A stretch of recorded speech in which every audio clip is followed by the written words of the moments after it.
Hey guys, welcome back. So one of my subscribers asked me a really good question, Anna. Anna asked me if you advise or you utilize or use conveyancing services for transactions or your transactions in Dubai. Okay, before I do that, show reel.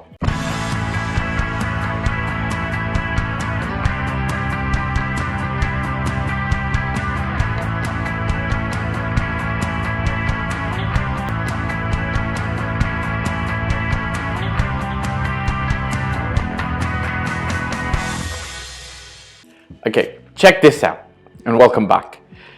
First, let's try to understand what conveyancing means in the Dubai parlance or the Dubai language, right? So if you're looking to purchase a real estate property in Dubai, what does conveyancing essentially really mean, right? For that, I'm going to cover 5 or 6 things, okay? I'm going to use the example of what happens in most other parts of the world, like let's take UK for example. What's the market norm in Dubai? Why sometimes conveyancing is used, or why is it implemented? What are the agents' role in over here? What kind of transactions generally require conveyancing? What are generally my practices, okay?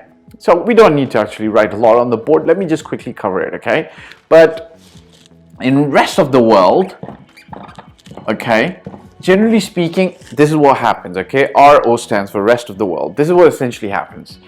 The agent's job is to show the property and sell the property.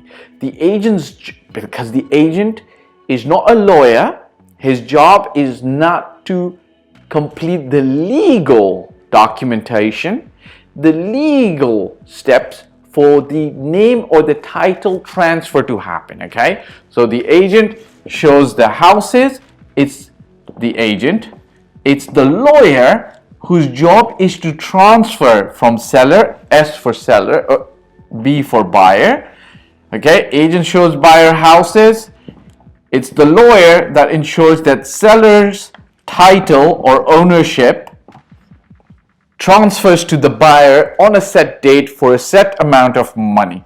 Essentially speaking, this is what conveyancing is, the legal part on getting title deed in from seller's to buyer's name and getting the money to the seller in the most convenient, fraud-free, legal, safe, stress-free way.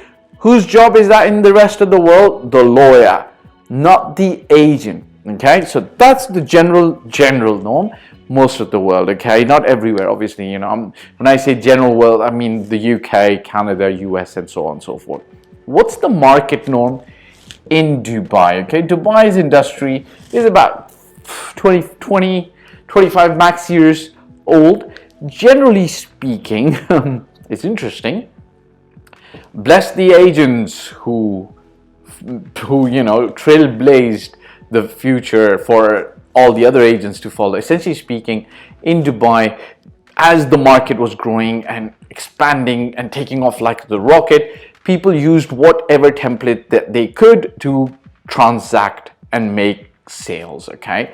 And essentially speaking, the agent kind of got stuck doing the work of a lawyer. Now, the Real Estate Regulatory Agency strongly advises against the agent working like a lawyer. Now, when a property is getting sold or bought, a lot of times there's a lot of legal jargon, right? Because you have to remember that there is going to be an agreement that's going to get signed.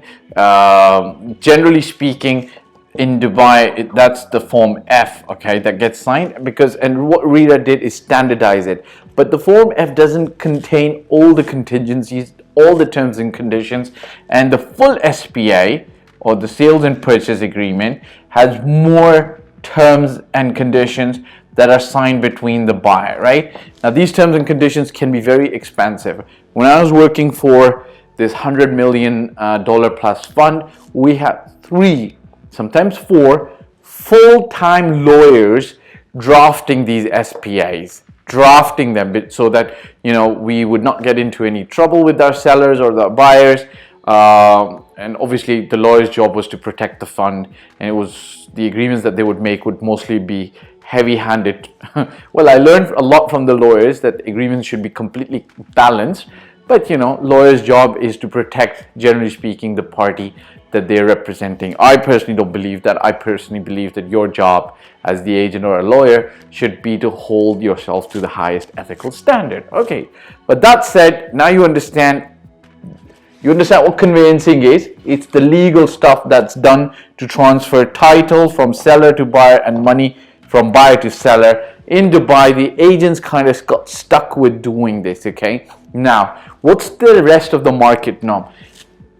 There are very few conveyancing companies in Dubai. There's like, I probably could count them, but there's maybe 10 or less. This is my opinion right now. If somebody tells me that I'm wrong, then please let me know. And there's like hundreds of transactions taking place every day, okay? And there's less than that number of companies. What generally large real estate companies do, they have introduced this service, but they can't officially call it conveyancing. They call it sales progression, okay? Now, the reason they do that, it makes sense, okay? Company could have, like, for instance, I could have 100 agents, and every agent, while he's good at showing houses to buyers, is going to be at different levels of expertise, ability to understand. Legal is not everybody's cup of tea, obviously, right? So now, for two reasons, a large company, like if I have 100 agents, I will not rely on every single agent being able to carry the transaction all the way to completion. Let's step away a little bit. Generally speaking, sales progression and conveyancing is utilized on resale transactions, okay? When you're buying directly from the developer, you most of the time don't need this because the developer's documents, agreements, etc. are standard and pretty straightforward. You still might need an expert to review them and carry them forward so that you just make sure everything's halal and kosher. But generally speaking, it takes place on property. Conveyancing is required on properties which are resale properties, generally speaking, or sales progression is required on properties with that resale. Now, coming back, my company is large. I have 100 agents. I'm not going to trust, well, let's not use the word I'm not going to trust because it's negative. I just don't want to burden my newer agents who have less than a year, or less than 2 years, or less than 3 years of experience with taking care of the legal work. So what I'll do is I'm going to ask every single buyer to pay me a 6,000 or a 7,000 sales progression fee in addition to all the other fees that they're paying to make sure that this transaction can be carried forward appropriately.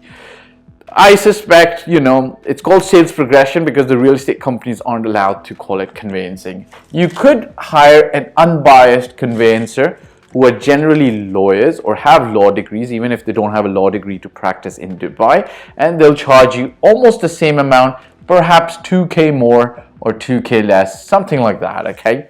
Now, do you need a conveyancing company to carry the transaction forward?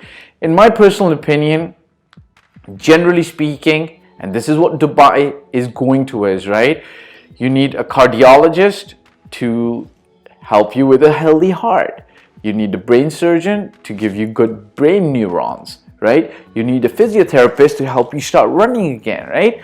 You don't go to a general practitioner and then tell him, look, my skin's a little itchy or my skin's glowing. Can you help me glow further, right? You want to go to a skin specialist, right? I think it would make sense, okay, from the agent's perspective, from the buyer's perspective, from the seller's perspective, to hire a professional and have a professional conveyancing company in place, okay? Now, obviously, there is a spectrum, okay? This is a story that I've heard. So one of the richest people from India, when they bought a villa in Palm Jumeirah, this is 5, 6, 7, 8 years ago, they didn't have a conveyancing company. They had a law firm representing them, right? Because even if they're spending 1 million or 20 million, their exposure, or they're so wealthy, right? Like so wealthy. I'm so wealthy that I don't want negative exposure to any kind of transaction. So they have a complete law firm that's going to take care of the transaction, okay? Smaller transactions, if you're not that big, maybe you still want a conveyancing company.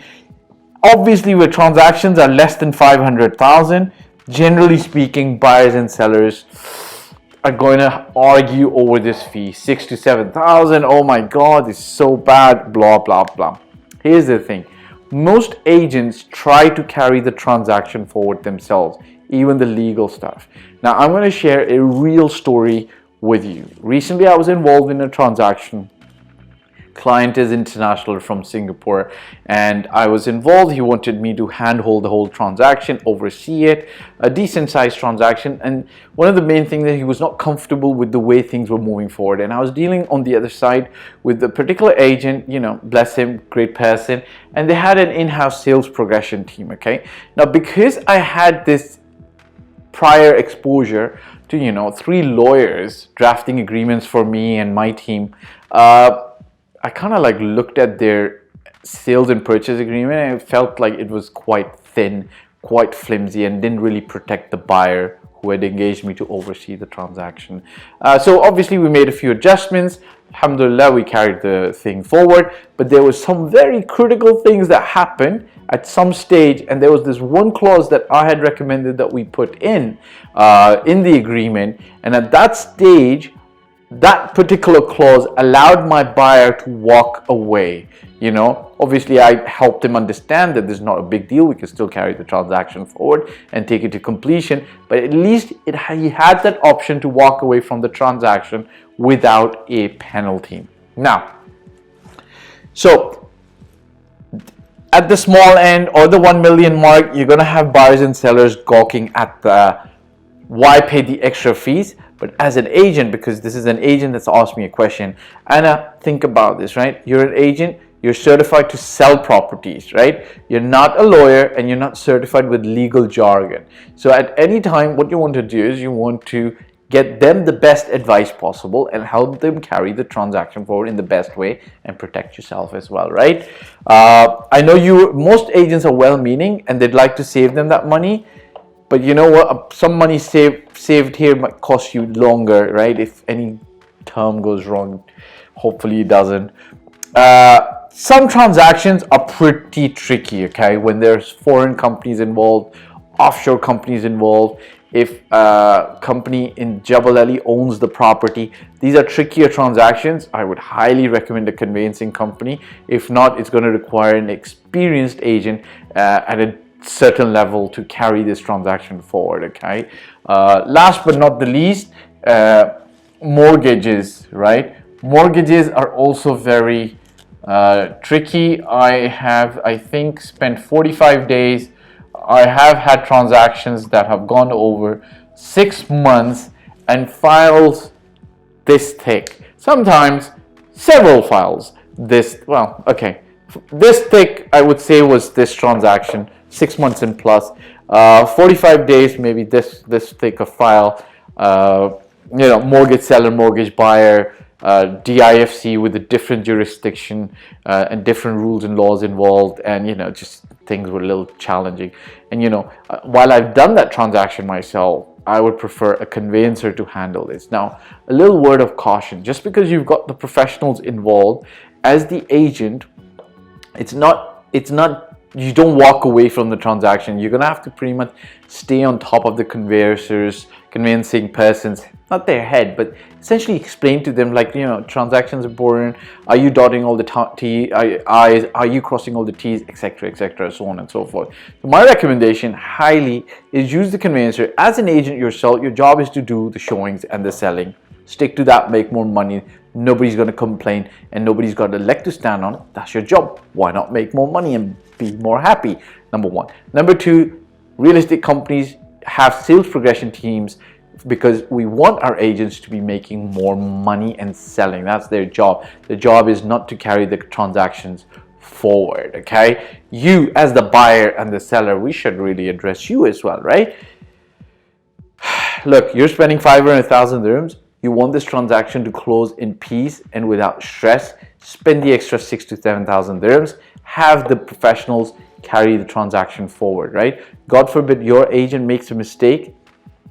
You're the one who's going to be losing money, right? So I think they say penny I think it's pinch in time saves 9. Oh, stitch in time saves 9. My personal advice, use a conveyancing company. I know agents don't like it because sellers and buyers want to save money, but you know what?